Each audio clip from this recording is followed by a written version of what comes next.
शर्मिला राज ठाकरे जी, श्री कृपा शंकर सिंह जी, श्री वागीश सारस्वत जी, डॉक्टर वागेरा सारस्वत जी, श्री जयंत देशमुख जी,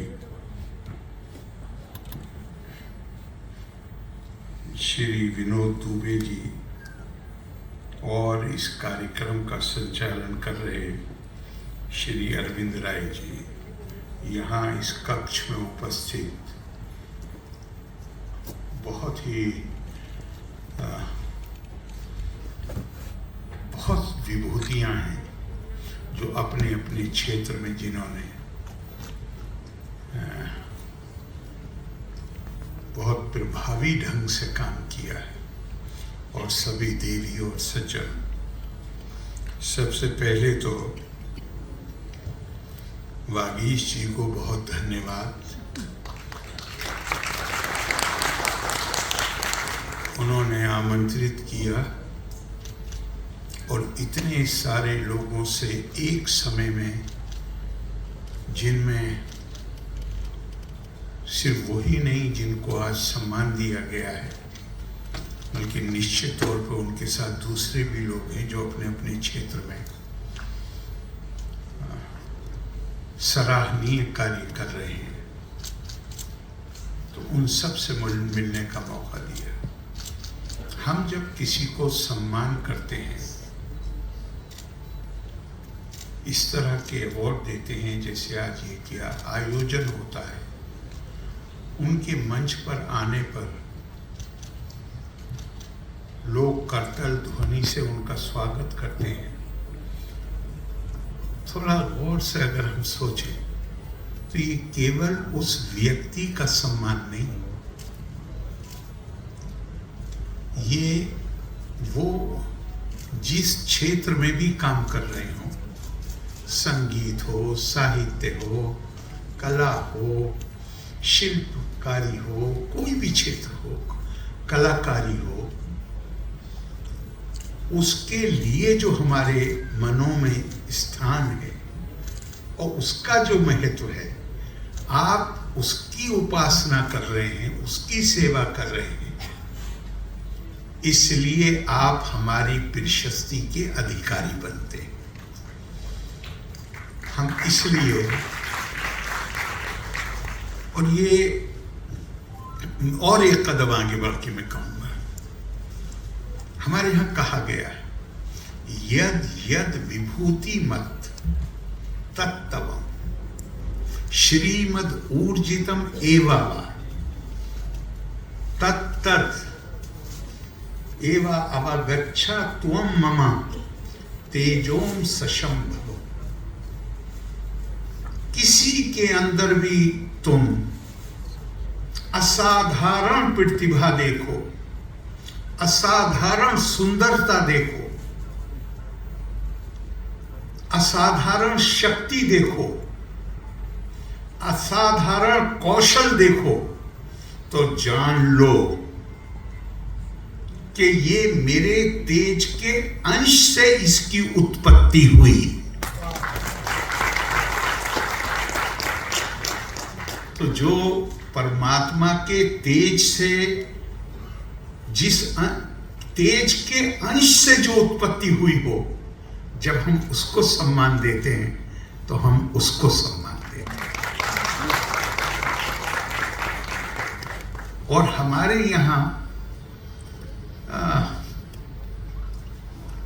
ये जितने भी ललित कलाएं हैं, साहित्य है, कविता है, शिल्पकारी है, अभिनय है, ये केवल मनोरंजन का साधन है, लेकिन ये केवल मनोरंजन का साधन नहीं। हमारे एक प्रश्न किया गया है, किम कला, कला क्या है, किम साहित्य, ये क्या है। उसमें संगीत भी है, इसमें नृत्य भी है, ये सब के बारे में प्रश्न किया गया, ये क्या है।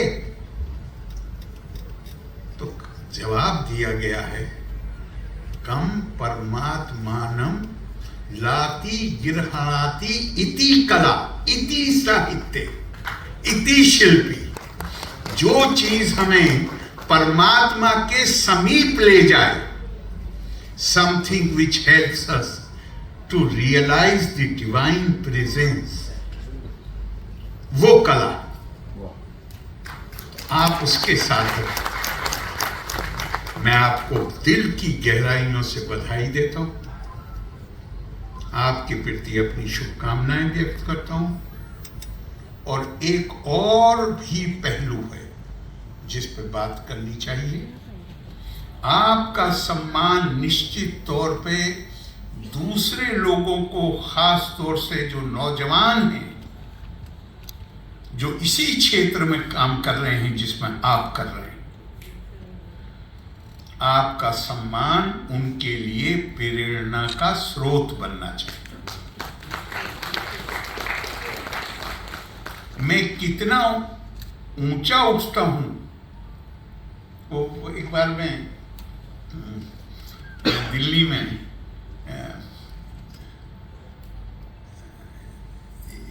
जो कैलीग्राफी को क्या कहेंगे, कैलीग्राफी हाथ से जो लिखते हैं,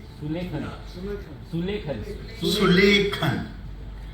तो इसकी कई भाषाओं में उसकी बड़ी परंपरा है, हाथ से। जैसे अरबी भाषा में तो बड़ा मतलब कॉम्पिटिशन्स होते हैं, अवार्ड दिए जाते हैं। इसी तरह तिब्बतन भाषा में कैलीग्राफी का बड़ा महत्व है। तो तिब्बतन कैलीग्राफी की एक प्रदर्शनी हुई इंडिया इंटरनेशनल सेंटर, बहुत साल पहले की बात है, 8-10 साल पहले की। तो उन्होंने, आयोजकों ने मुझसे कहा कि इसका उद्घाटन कर दीजिए और इस पर थोड़ा, जाहिर है उद्घाटन करने जाएंगे आप तो थोड़ा सा बोलेंगे। तो मैं गया, वो बहुत सुंदर कैलीग्राफी थी। तो वो जिस तरह आपने अभी कई में चीज़ें दी हैं मुझे, और यूसुफ साहब या कौन थे वो, तो बेचारे पूरा डिब्बा दे गए हैं खाने पीने की चीज़ों का भी। तो उसी तरह उन्होंने मुझे, वो ये बहुत बड़े कैलीग्राफर हैं तिब्बत के, उनकी तिब्बती हैं, उनकी जो कला है उसकी प्रदर्शनी थी। तो उन्होंने एक इतने बड़े फ्रेम में एक उसका नमूना वो मुझे दिया। फिर मैंने उन्हें फ़ोन किया, क्या सर ये बड़ा सुंदर है, लेकिन ज़रा ये बता दीजिए, इस पर तिब्बतन है केवल, अनुवाद नहीं लिखा हुआ है। तो मैं सोच रहा हूँ कि इस पर टाइप करके और नीचे अनुवाद लगा दूंगा, ताकि जो भी देखे वो अनुवाद भी पढ़ ले कि इसका अर्थ क्या है। तो उन्होंने बताया कि ये तिब्बत के एक भक्ति कवि की रचना की एक लाइन है, और वो उसका अर्थ ये है कि विनम्रता में तुम जितना नीचे झुकोगे उतना ही दुनिया में ऊपर जाओ। तो मैं अवार्ड विनर से कह रहा हूं कि आप जाओ, जो जिस क्षेत्र में भी आप, वहां जो नए लोग आते हैं, बच्चे आते हैं, थोड़ा झुक के और उनको ऊपर उठाइए, और आपको बड़ा मुझे कोई जरा सा भी संदेह नहीं है कि आपको बहुत उसमें सुख मिलेगा, नींद अच्छी आएगी रात को।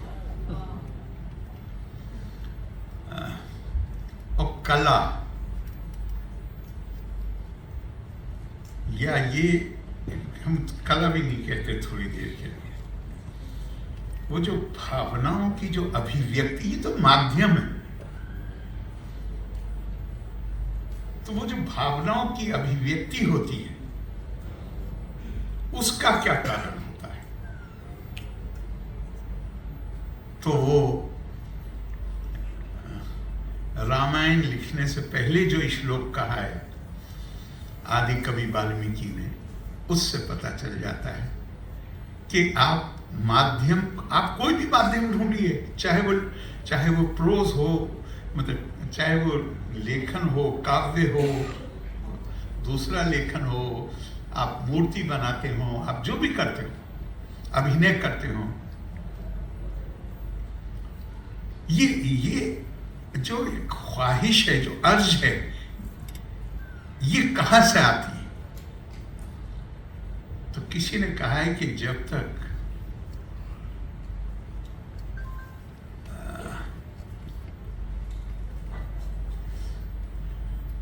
जैसे पहाड़ों पे अक्सर देखा होगा आपने, स्प्रिंग जो होते हैं वो पत्थरों को तोड़ के रास्ता बना लेते हैं, तो ठीक इसी तरह जब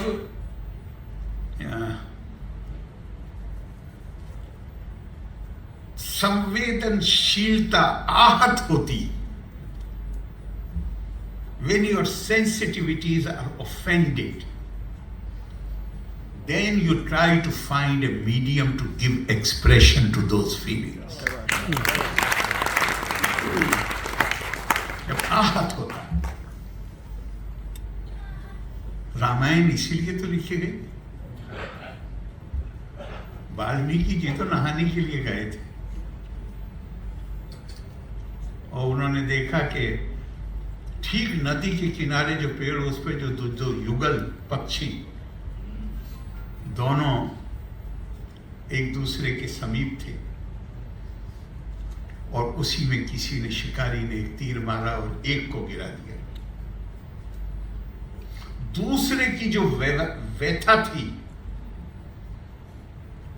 उसकी पीड़ा की जो अभिव्यक्ति थी, तो उनके बगैर सोचे समझे उनके मुंह से निकला, मां निषाद प्रतिष्ठा त्वागमा शाश्वती समा यत क्रौंच मिथुना देकम अवधि कामा मोहितम। ये बड़ा बड़ा बड़ा प्रेग्नेंट, कामा मोहितम सिर्फ इसे एक तरह से सिर्फ इतना ही मत मानिए कि वो सेक्सुअल डिजायर थी, क्या कोई भी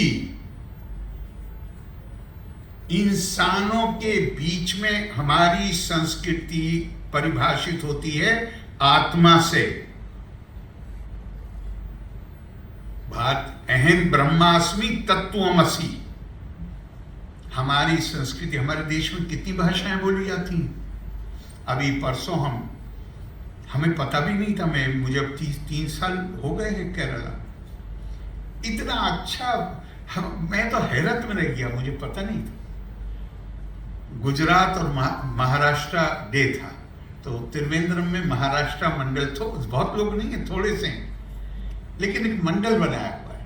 कोची में गुजरात के लोग काफी हैं, वो कोची से चल के आए, और क्या उन्होंने 1.5 घंटे तक, क्या उन्होंने जो सांस्कृतिक कार्यक्रम होते हैं, मराठी गाने, मराठी डांस, गुजराती गाने, गुजराती डांस, क्या 1.5-2 घंटे तक उन्होंने किया। और केरला के जो लोग वहां उपस्थित थे, वो कोई ये नहीं सोच रहे थे अपने दिमाग में कि ये कहीं वीनस या मार्स से ये लोग आए। नहीं, ये हमारा है, कि पूरा देश हमारा, हमारी संस्कृति। तो वो उस अभिव्यक्ति के लिए जो मैं कह रहा था कि उसका असल जो बात है वो क्या है, कि इस देश में खास तौर से जहां हमारे यहाँ राजनीतिक तौर पे ये देश तो टुकड़े टुकड़े था हजारों साल तक। इतनी भाषाएं बोली जाती हैं, इतने तरीके के काम। भारतेषु स्त्रिया पुरुषो नाना वर्णा प्रकृतिते नाना देव अर्चने युक्ता नाना कर्माणि कुर्वते। हमारे मनीषियों ने इसको स्वीकार किया कि हमारे यहाँ तो अलग अलग नस्ल, अलग अलग भाषाएं, जिनकी पूजा करते हैं वो देव भी अलग अलग। फिर क्या चीज है जो हमें, क्या चीज है जो हमारे जो हमें एकता के सूत्र में बांधती है। और इससे भी और बड़ा प्रश्न, दुनिया में वेस्टर्न हेमिस्फीयर के बाहर भारत ही अकेला देश क्यों है जो आजादी के बाद जहां लोकतंत्र मजबूत से मजबूत तर होता चला गया? अकेला देश है दुनिया में। सारी जितनी भी लोकतांत्रिक देश हैं, ये दुनिया का अकेला देश है जिसने अपनी लोकतांत्रिक यात्रा यूनिवर्सल फ्रेंचाइज के साथ शुरू करी। हर किसी को वोट का अधिकार। पश्चिमी देशों में जो एडवांस हैं, हमें ये नहीं कि वो कहते हैं एडवांस, निश्चित तौर से एडवांस, वहां महिलाओं को वोटिंग का राइट नहीं था। उन्होंने 100 साल से ज्यादा संघर्ष किया, तब महिलाओं को वोट का राइट मिला। इसमें ही रहस्य है कि भारत में लोकतंत्र क्यों सफल हुआ और जगह वेस्टर्न हेमिस्फीयर के बाहर नहीं। क्योंकि भले ही राजनीतिक तौर पर, हालांकि प्राचीन भारत में उसके भी सबूत हैं कि जहां लोकतांत्रिक व्यवस्था थी, लेकिन हम उस बहस में नहीं जाते। हम जाते नहीं, हम कहते नहीं था। तो फिर एकदम से हमने कैसे स्वीकार कर लिया लोकतंत्र को? लोकतंत्र को हमने इसलिए स्वीकार कर लिया क्योंकि लोकतंत्र का मतलब है मानव की प्रतिष्ठा। और ये लोकतंत्र और इसके पीछे जो दर्शन है, इसका इतिहास बहुत पुराना नहीं है दुनिया में। भारत ने तो 4000 साल से भी ज्यादा पहले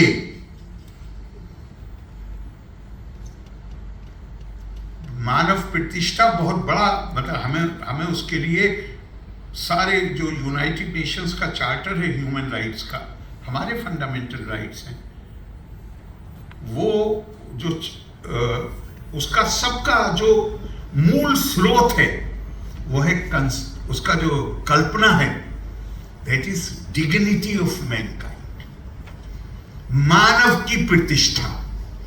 अगर मैं मानव की हैसियत से मेरी प्रतिष्ठा स्वीकार करेंगे तो किसी दूसरे को ये कह, मुझे ये अधिकार कहां से आ जाएगा कि मैं अपनी राय किसी दूसरे पे ला दूं?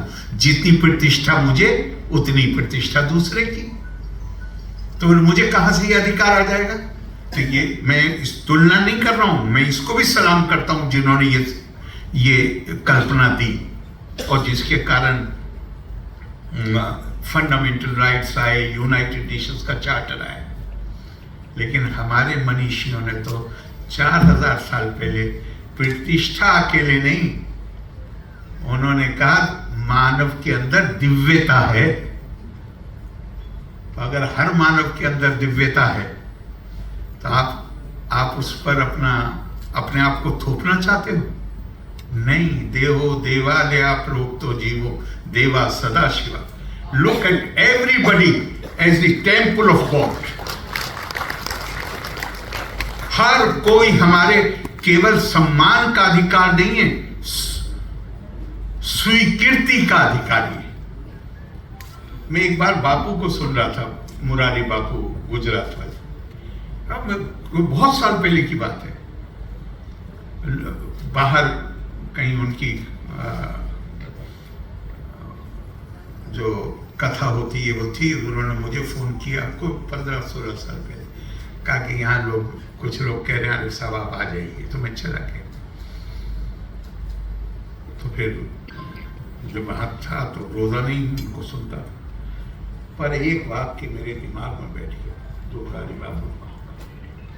उन्होंने कहा मैं किसी को सुधारने नहीं आया हूं, मैं सबको स्वीकार करने आया।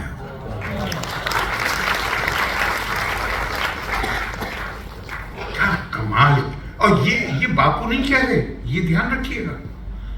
बापू तो छोड़िए,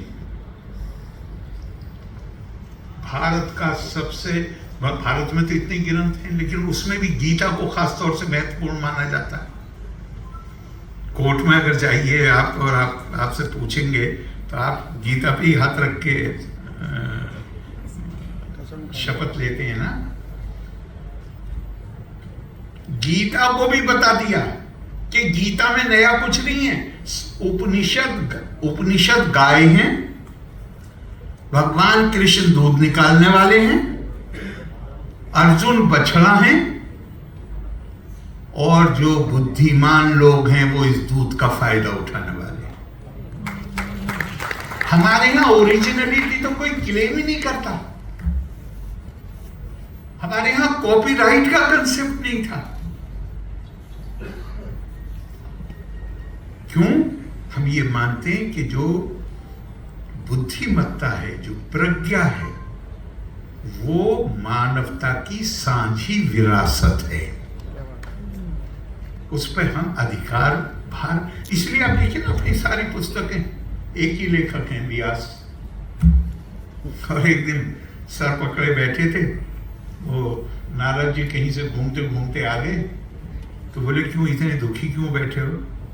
बोले इतनी मेहनत करी है, टाइम लगाया है, इतनी पुस्तकें संकलित की हैं, कोई पढ़ता ही नहीं, कोई फायदा ही नहीं उठाती। आज की बात नहीं हो रही, मतलब ये खास तौर से इसलिए मैं कह रहा हूँ कि आप घबराइए मत। अगर आज हम नहीं पढ़ते तो पहले भी नहीं पढ़ते थे लोग, तो वो और दुखी हो गए बेचारे। तो बोले कि फिर रास्ता क्या है? बोले ये गहन दर्शन है जो आपने लिखा है। अब एक काम करिए, थोड़ा काम और करिए, बल्कि एक काम नहीं करिए, थोड़ा काम और करिए, और वो करिए ये कि छोटी छोटी कहानियों में इस गहन दर्शन को पिरो दीजिए। कहानियों के माध्यम से लोग पढ़ेंगे। और फिर हमारे यहाँ वो किताबें आई कि जो आज पढ़ी जाती हैं और लोग उससे बहुत कुछ सीखते भी हैं, कोई शक की बात नहीं।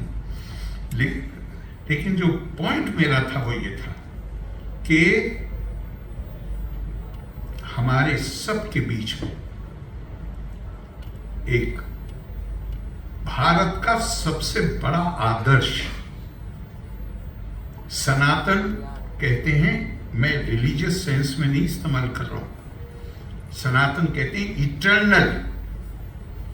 अगर 10 मंजिल से छलांग लगाई होती 2000 साल पहले तो भी हाथ पैर टूटते, और आज लगाओगे तो भी हाथ पैर टूटेंगे। सनातन उसको कहते हैं। तो सनातन सिद्धांत जो है वो ये है कि मैंने पहले ही शायद कहा आपसे कि राजनीतिक तौर पे, सांस्कृतिक तौर पे, भाषा पर हर प्रकार की विविधता हमारे यहां मौजूद है। लेकिन अब से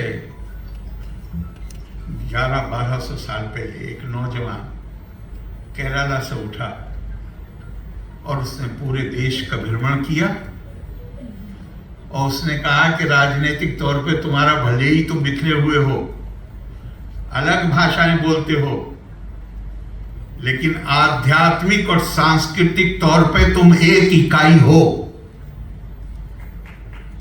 और अगर ये चेतना शंकराचार्य ने पैदा ना की होती तो मैं आपको दावे से कहता हूं कि आजादी मिलने के बाद जितनी आसानी के साथ भारत की एकता सुनिश्चित हुई, 560 से ज्यादा राज्य थे जो सरदार पटेल साहब ने जिनको का विलय किया, खून की एक बूंद गिराए बगैर।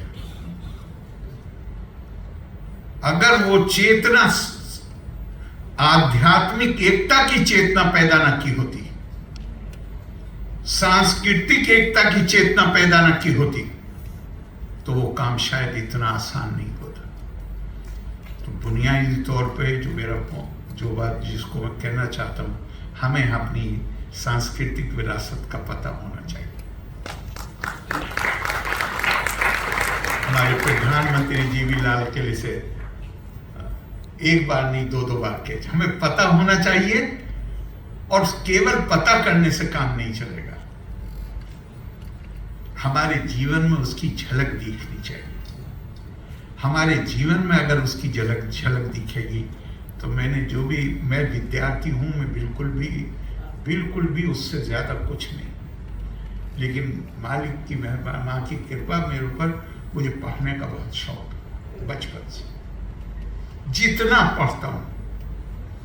और कोई दिन जब 2 मिनिस्ट्रियाँ थी तो भी, और मैं कोई मतलब ये मत समझिए मैं अपना गुण बता रहा हूँ, नहीं, मेरी मजबूरी है। मैं पढ़ूँ नहीं तो मेरे सर में दर्द हो जाता है, लिटरली, बढ़ा के नहीं बात कर रहा हूँ, मेरे सर में दर्द होने लगता है, और बहुत तेज दर्द होने लगता है फिर ना। और जितना पढ़ता हूँ उतना ही मैं सोचता हूँ, क्या हमने जुल्म किया है। हमने धर्म का अनुवाद रिलीजन स्वीकार कर लिया, हमने पैरेलल ट्रेडिशन स्वीकार कर लिया। ये हमारी संस्कृति में, विरासत में तो इसके लिए जगह ही नहीं है। पैरेलल तो वहां होता है जहां स्वीकार्यता ना हो। मैं आपके साथ रह रहा हूं, हमारे बीच में शांति बनी रहे, मैं आपका आदर भी कर रहा हूं, आपको टॉलरेट भी कर रहा हूं, लेकिन दिल में यह है कि आप गलत हो, आप सही नहीं। हमारी संस्कृति ये नहीं कहती। हमारी संस्कृति कहती है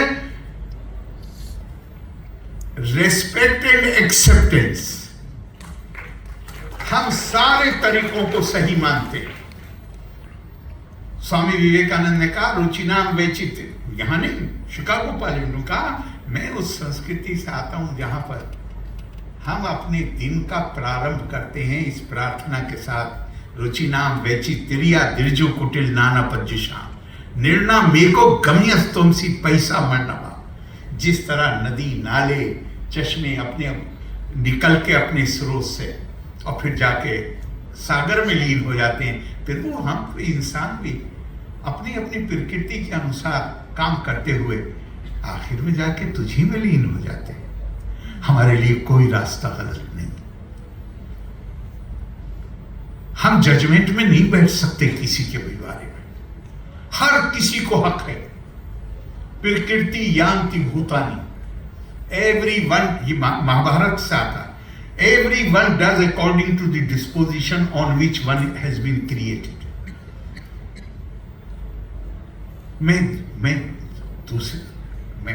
मैं अपनी राय, मुझे किसी के ऊपर थोपने का कोई अधिकार नहीं। फ्री स्पिरिट, इस देश में फ्री स्पिरिट, अंतर आत्मा की स्वतंत्रता किस हद तक गए हैं हमारे मनीषी, किस हद तक। तेज देखम कुल सियार्थे, अपने खानदान के लिए अपने आप अपनी बलि भी देनी हो तो दे दो। ग्राम सियार्थे कुलम तेजेत, अपने गांव के लिए अगर अपने परिवार को कुर्बान करना हो तो कर दो। ग्रामम जनपद सियार्थे, आज तो हम जनपद जिले को कहते हैं, उस वक्त जो सॉवरेन यूनिट्स थी, जो भारत पॉलिटिकली फ्रेगमेंटेड था, उसको जनपद कहते थे। तो उसे एक तरह से देश भी कहा जा सकता है। तो कहा गांव को देश के ऊपर कुर्बान कर दो, पर आत्मा के लिए, आत्मा की स्वतंत्रता के लिए चौथी लाइन है कि पृथ्वी तेजे, पूरी दुनिया को कुर्बान करो। इतना ज्यादा महत्व है फ्रीडम ऑफ स्पिरिट का, इतना ज्यादा महत्व।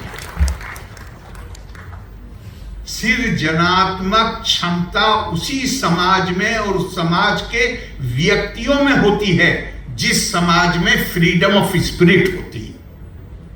अगर स्पिरिट की फ्रीडम ना हो, अंतरात्मा की स्वतंत्रता ना हो, और मैं हमारे यहाँ कृपाशंकर सिंह जी बताएंगे, वो पूर्व, खासतौर से पूर्वी उत्तर प्रदेश में कहावत है, ठाकुर सुहाती कहो, कहते हैं। फिर अंतरात्मा गई, जो पावर में है वो हमें बोल देना है। ये भारत ने कभी स्वीकार नहीं किया, कभी स्वीकार नहीं किया भारत। और यही कारण है कि भारत में डेमोक्रेसी मजबूत हुई, छोटी मोटी कोई घटनाएं हों बीच में, वो एक अलग बात है, लेकिन कुल मिला के चूंकि हम ये भारतीय सभ्यता, भारतीय संस्कृति का की अनूठा योगदान है, अनूठा। Indian culture and civilisation unique contribution कि हमने we have divinised the humanity and we have humanised the divinity. मानव का दिव्यकरण और दिव्यता का मानवीयकरण,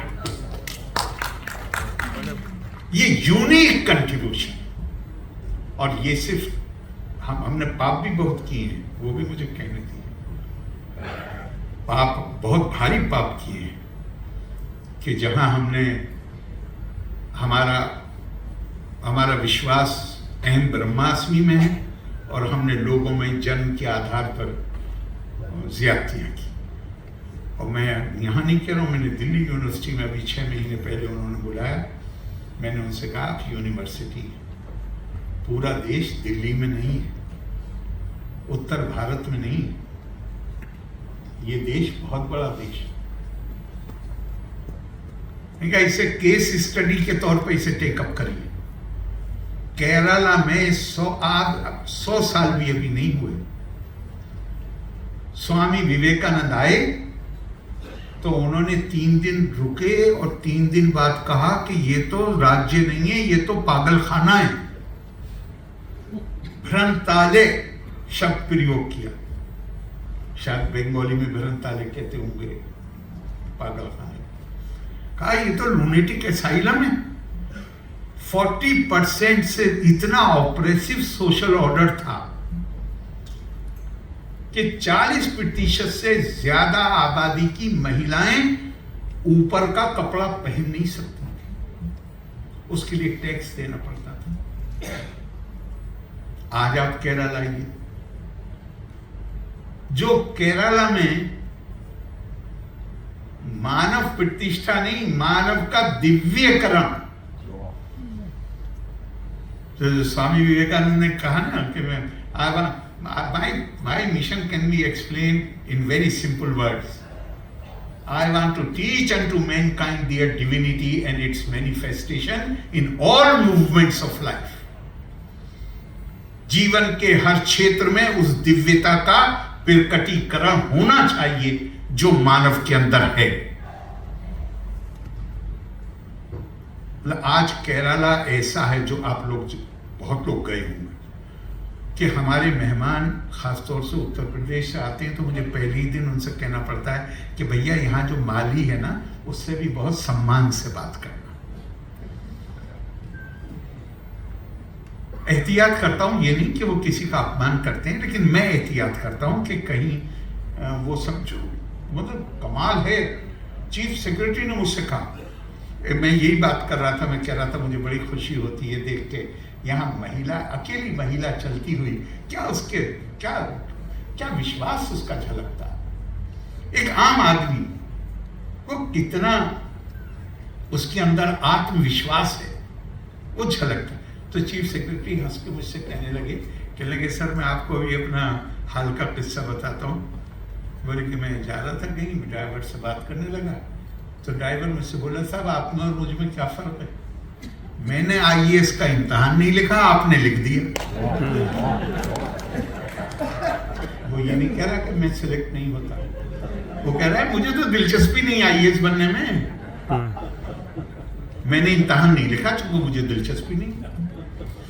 ये जो इतना बड़ा परिवर्तन आया है वहां, और कोई सामाजिक तनाव पैदा किए बगैर, इसलिए ये केस स्टडी। भारत में और जगह भी बहुत परिवर्तन आए, लेकिन परिवर्तन थोड़े तनाव के साथ आए। केरला में कोई तनाव नहीं। क्यों? क्योंकि श्री नारायण गुरु ने बजाय कोई किसी ऐसे दर्शन के सिद्धांतों को लेने के जिनकी उपज भारत के बाहर हुई है, उन्होंने प्योर अद्वैतवाद को आधार बनाया अपने सामाजिक परिवर्तन के आंदोलन को। उनका मानते हो या नहीं मानते हो कि अहम ब्रह्मास्मि, कि मानते हैं, तो फिर मुझे छोटा कैसे मानोगे? मैं तुम्हें छोटा कैसे मानूंगा? खालिस और खालिस अद्वैतवाद के आधार पे चलाया गया उनका आंदोलन ऐसा कामयाब हुआ जो आज साफ नजर आता है। इतना कामयाब कि तनाव तो छोड़िए, जो लोग पहले उस सिस्टम के लाभार्थी थे वो उनके जीवन में ही उनके शिष्य बन गए। तो इसमें हमारे लिए एक बड़ा सबक है, और वो बड़ा सबक ये है कि हमारी जो समस्याएं हम उसके लिए उसके समाधान अगर बाहर से आयात करने की कोशिश करेंगे तो ये देश के आम आदमी को कहे या ना कहे, उसके अवचेतन में एक बात है कि मेरी सभ्यता 5000 साल से ज्यादा पुरानी।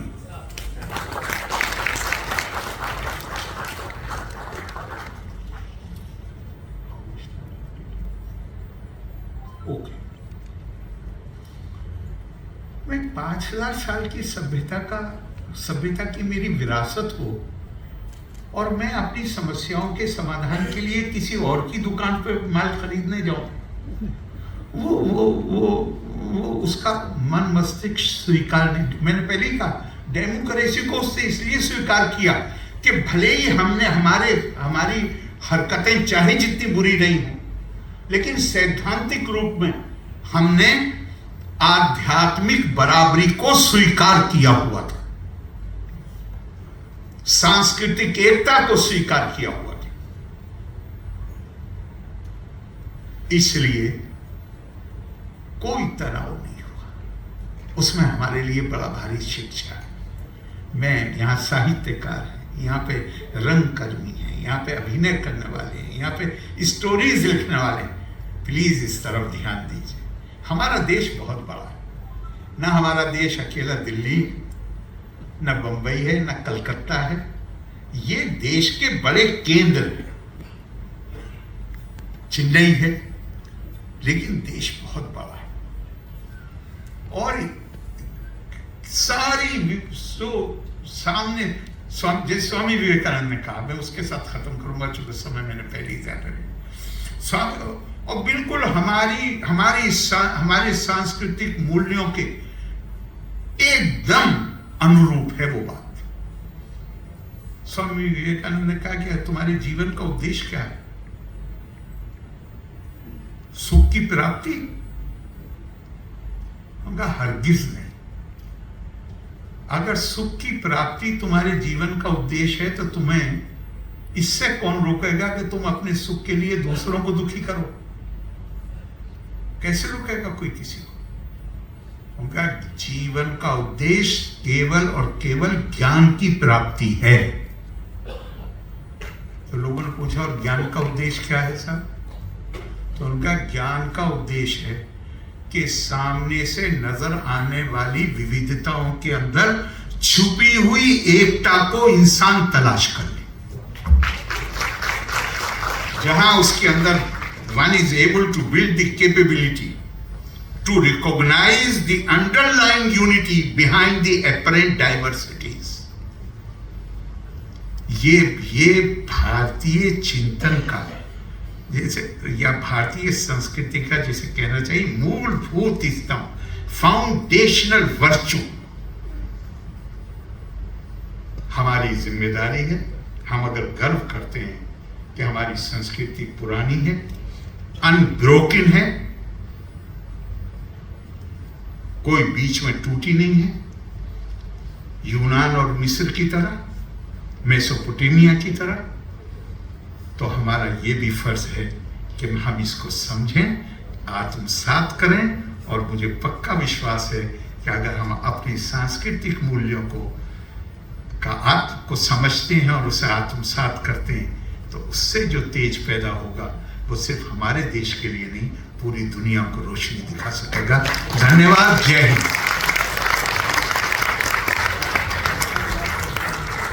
बहुत बहुत धन्यवाद।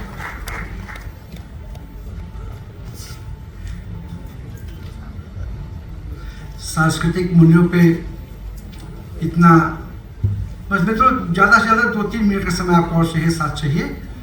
और जिस सांस्कृतिक मूल्यों की यहाँ बात हो रही थी, उन सांस्कृतिक मूल्यों के एक चितेरे हमारे समाज में रहे हैं डॉक्टर राही मासूम रजा।